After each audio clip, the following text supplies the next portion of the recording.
Hello, friends. Welcome to another episode of this truly important podcast series, How Qigong and Tai Chi Changed My Life. Today, my guest is Jill Robinson. And as you know, if you have been following the series, I'm going to read her bio directly because I want you to understand all the different kinds of people who become Qigong practitioners. Jill's bio starts this way: we are all many things. Right now, Jill Robinson is an artist and Tai Chi teacher living in LA. Her past work in environmental sustainability, law, and conservation can mostly be summed up as this: she is deeply interested in and engaged with our connection to, immersion within, and interactions with the more than human natural world. This engagement eventually led to an interest in Taoism and then Qigong and then Tai Chi. Jill has been teaching Qigong and Tai Chi in Los Angeles and online for the Healer Within and other organizations for the past 5 years. The practice has given her so much, and it is her great joy to be able to share it with others. Oh my gosh, Jill, I love everything about that bio. Thank you so much for joining me today. Thanks for having me. I'm telling you, I love these conversations. So I just want to get started right in by asking you to share with us, how has Qigong and Tai Chi changed your life? I would have to say that the biggest change is all about pressing the pause button and slowing down. And for me, it all started with meditation. I came to meditation at a time in my life when I was a busy professional, working, a busy parent, and the model that I had been living of just keep pushing, keep hustling, keep doing, keep achieving, you hit a wall and you have to search for something that is going to sustain you and maybe reset. And it was a completely radical surprise for me to realize that the thing for me was very simple. It was just simply pressing the pause button, slowing down, and instead of tuning into busyness and achievement and working and hustling, to tune into stillness.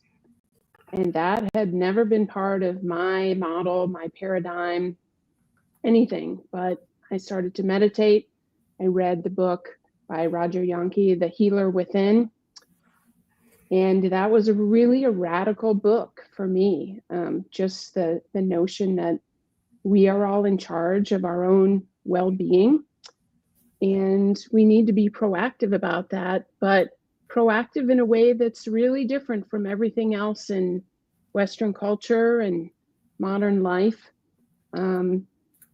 It's not about doing, and it's hard to do a thing that is not about doing.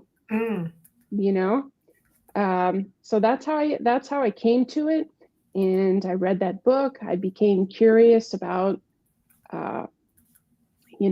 meditation and Qigong, and had been doing some yoga and did a few workshops at Kripalu in the Berkshire Mountains of Massachusetts, and had some great teachers there. One teacher, Micah Mortali, that does a program about being a mindful outdoor guide, where you learn to meditate in nature.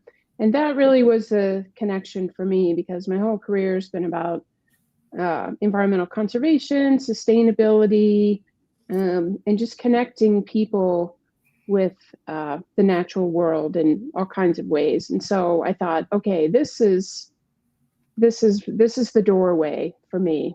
This is how I get in, and this makes sense for me. And as my life has evolved through different jobs and different stages of life, I've always been able to come back to that. And it's just such a great thing in life. And then to share that practice with other people. And, at first you're teaching and it's all about like, oh, let's learn the movements and, what's the physiology of this? And is this lowering your blood pressure? Is this increasing your mobility? And, all those things are really important and great and cool, and good. But for me, it's really become more of um, it's a deeper practice. For me, it's more about the heart. And that's where I think that I want to ground my practice, and in trying to, convey and share that with other people, that like, let's do these movements together. But really, we're not trying to perfect a particular movement. We're not, this isn't really choreography. This is a way for us to walk through that door to stillness and see what we find when we get there. And that, I think, if people get there, or if we get there together, that's the part of the practice for me that is just so meaningful and important to me. Oh my gosh, this is so good. I already had to turn my page of notes. Oh my gosh. So I want to pause here for a second. And everybody knows, if they follow me, I do this, and I've done this already in this podcast series. I just want to invite our listeners and viewers to replay this already till now and listen to the life that Jill just described. I looked over at the bio and I was like, oh, her past career in environmental sustainability law and conservation. And you described that, that life of achieving and doing more. And I wrote down in the note, I wrote ditto, like some of the things that you described. And your journey began with meditation. Mine happened to begin with walking in nature, as it turned out. So that part is the same. But I really want to tune in to this idea that I call it coming to conscious awareness. It's the first phase of my method, that you came into conscious awareness that you were living a life that was no longer really fun for you or serving you in some way. And you needed, I guess, meditation, as it turns out. And then you learned about, the quiet within, which is what leads to the healer within. There's something I really do want to note that you said, which has become really one of the foundations of the thought about my doing this podcast series. You said, we are in charge of our well-being and we need to be proactive about this. That was your quote, not mine. My people in my social platform know I talk about this a lot, but you said, we are in charge of our well-being and we need to be proactive about this. Then you went through something else that was interesting, that we've learned in our training at the Institute of Integral Qigong and Tai Chi. Yes. About how much we start with the breath, then we get to the movement, and then we end with the breath again, where you used the word just going deeper and having it be about, the heart center. I love this so much. I would love to ask you to share a little bit more of your thoughts on, we need to be in charge of our own well-being. Yeah, I think for me, it's something I realized doing Tai Chi and Qigong, especially Qigong, and teaching it, was that it's a way of being, and the way of being is pretty simple. For me, the way of being is just do things slowly instead of trying to do things quickly or fast. And instead of having a, like, I want to get all these things done, just give yourself time for the things in your life, and give yourself time for stillness And it's when you do that, it's amazing what you will notice about yourself, about the world. Um, you mentioned going for walks and the nature walking. You know, a lot of people say, "Oh, I can't meditate. It's just I can't sit still." Is Yeah. probably the number one thing people say. And so I say, "Okay, don't sit still. Do a mindful walk in nature, and your eyes are wide open. You're moving. Maybe you can slow yourself down a little bit and just see what you notice." Or, you know, sit outside in the morning. We do this practice called a sit spot meditation. You find a spot. It might be your your back porch, your front porch, a balcony, a yard, um, a park, and you just practice stillness. Your eyes are wide open. You see what you notice, and it's a wonderful way for people to practice meditation that are resistant, you know. And the more that you do that, I think the more that you realize how good it feels to do that, and you become proactive because you start to integrate these things in your life, and you realize, oh, you know, maybe if I just slow down some of the things that I do and try to do them really well, or at least try to just really be there, be present, you know, which is maybe a word that's a little overused and not, you know, people don't really think about it, what it means, because it's overused. But, Yeah. you know, just press the pause button, slow down your breathing, slow down your movement, and, you know, don't be thinking about getting something done or accomplished. You know, more the proactive part is like, what do I need to do for myself? Not all these things that I need to do for others, you know, my work, my job, this task, that task, you know, all these things that we all have a lot of things to do, but being proactive and taking care of yourself, I think requires some non-doing, and just, you know, whatever you need for yourself. Is the proactive part is actually doing nothing at all. And, Yes. you So know, just like a full stop. full stop. So I want to Yeah. say, Jill, you couldn't know this, but the last two episodes I recorded of this, people shared their truth, which is that's it. That's the whole deal here. One person was so stressed from many things. Listen to the episode and hear about it. He had a stroke. Hmm. Another person was so stressed, she had a brain hemorrhage. Mm-hmm. And both of these people today are alive and well, thank God. They are Qigong and Tai Chi practitioners.